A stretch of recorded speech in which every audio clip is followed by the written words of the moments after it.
Welcome to ACD Combatives, your combatives and control tactics channel. Please like, subscribe, and share.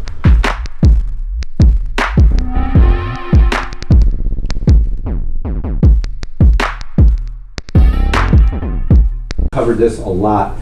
A lot of my throws, as you've noticed, are out here. Yep. I don't like as much. I'm not saying it's wrong. It's absolutely fine. Where I'm in here with my hip, if I have a duty belt on, that can interfere. Hence, the reason I developed ACD Hapkido was a martial art that's for the law enforcement officer. Totally applicable to civilians as well.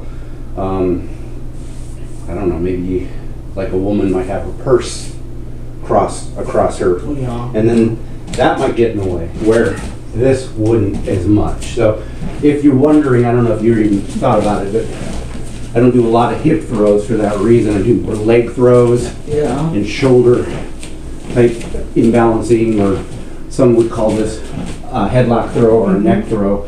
And even then, like, I won't use the hip as much as I use the leg, because if I have my taser and radio on this side, or a gun if I was the other side, it's not going to dig into the person and maybe slide. You know, it's not that it will or it won't.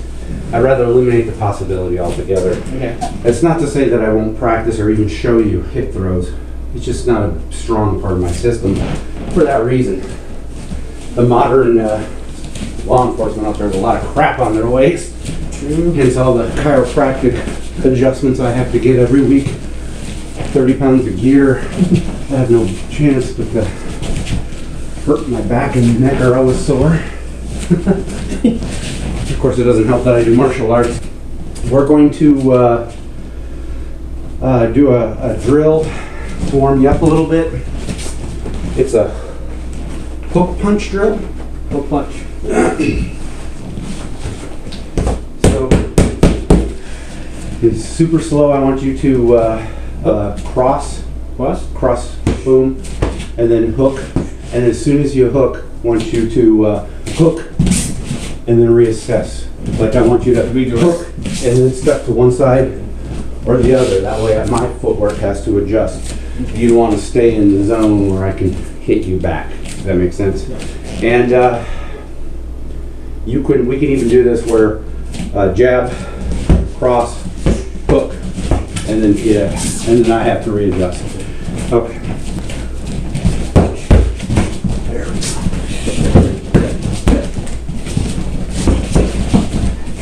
Yeah. You got the idea.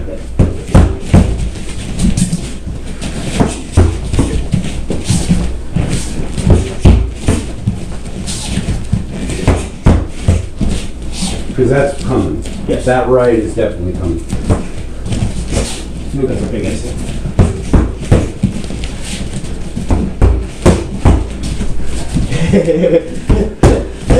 Sorry.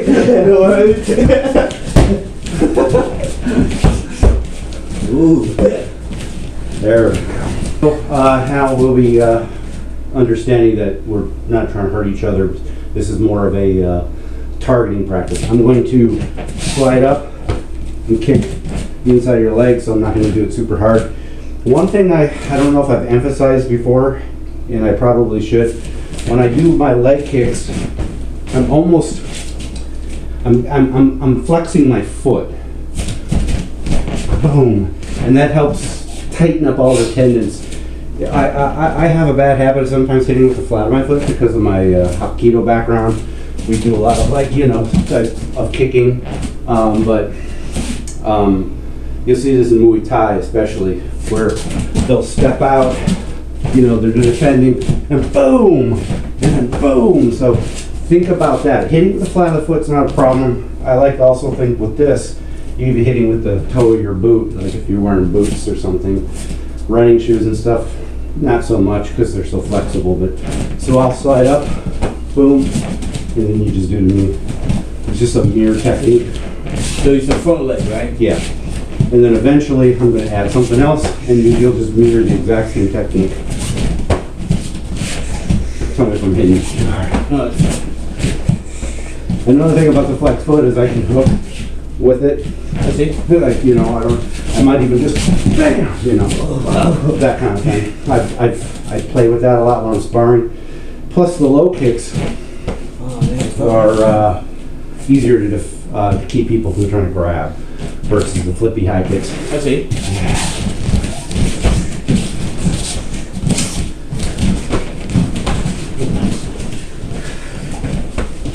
Yeah, now watch what I do. I slide kick, I step out. This is a distraction here, so I still have distance. What I would try not to do is here and then pivot on the same line. Plus it's, and then I could turn this into a strike and distraction. Yep. Get that distraction, yeah. Boom.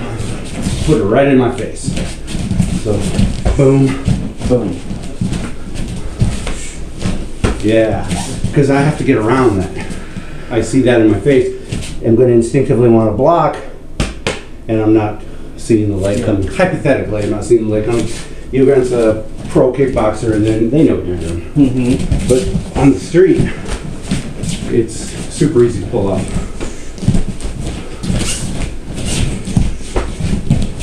You see what I did there? I see. I distracted, did a kick, and then went with a front kick. Remember? Boom, boom. I'm just changing it up. Changing it up, okay.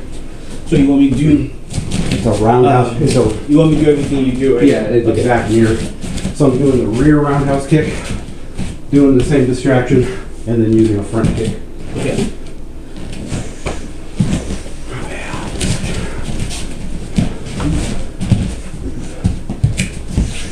And this also mixes shit up when you get to your crowd kickboxing class. You start using patterns people aren't used to using. Start using patterns people aren't used to? Yeah. These are patterns. Kickboxers, boxers, they all use patterns. Yes. You know, you'll start getting people that are used to your patterns, or you're using general patterns that everybody uses, and then so you'll find that, man, I'm getting better, but people are still stuffing my stuff. Why is that? It's because they're used to the patterns. So if you start using patterns people aren't used to, Okay. you'll start seeing success, and then they'll figure it out, and you have to come up with something else. It's like when you're a pro fighter watching somebody's fight reel. They start developing, like I know, what's his name, figures out that Conor McGregor wasn't used to these low kicks. Uh-huh. You know, nobody ever got that close to Conor because he's so in and out, in and out. And So- that's why I lost that fight. Yeah. Whew. Yeah, sorry. So I'm gonna do a lead leg step kick. That- Boom, stepping out. Boom, stepping out with that distraction. Boom, and see, it's okay if I'm that close. Because this is still there to defend me. So even if you manage to come off with that, boom, you know, it's up there to defend. Or if it's a straight, yeah, boom. That's why you see a lot of this. It's not safe. That's right. So this is one I like, sliding, boom, and oblique kick. Okay. So lead for side kick, followed with oblique kick. So I'm out here, boom, boom, and I'm attacking the same spot. Okay. So, the same spot. Yeah. So it's side kick. You're not doing it wrong. You're using a lead oblique, which is completely fine. I just want you to know, I'm not telling you not to do that isn't wrong. It's totally right. This pattern is a lead side kick because I can use it almost like a jab out here, and if I buckle you a little bit, then I can hit the same spot before you have a chance to step out and recover from it. So it's a So I side. can hit, boom, boom. You know, I can start using my takedown stuff from here then. Okay. So I'm going out and then in. So, There we go. And then stepping out, doing the same spot with the oblique kick. Boom, yeah. So I'm out here, boom, boom, and where this could end up is me coming right in. Boom, sorry. Boom, or just using it as a tie clincher. Okay.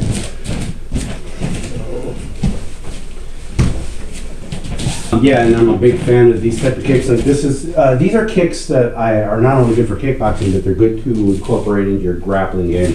So I'm like here, boom, and you know, then I can like, boom, you know, get into a grappling range better with these type of strikes.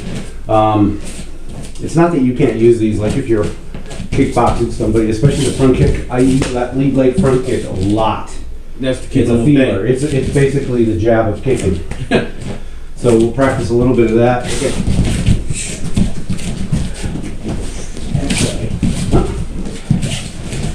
Front leads, right? Yeah, front lead.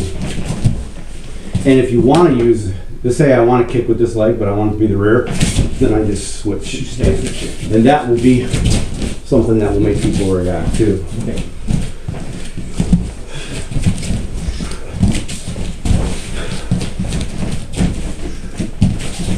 You doing the rear kick? Yeah. It's just natural. Yeah, I know.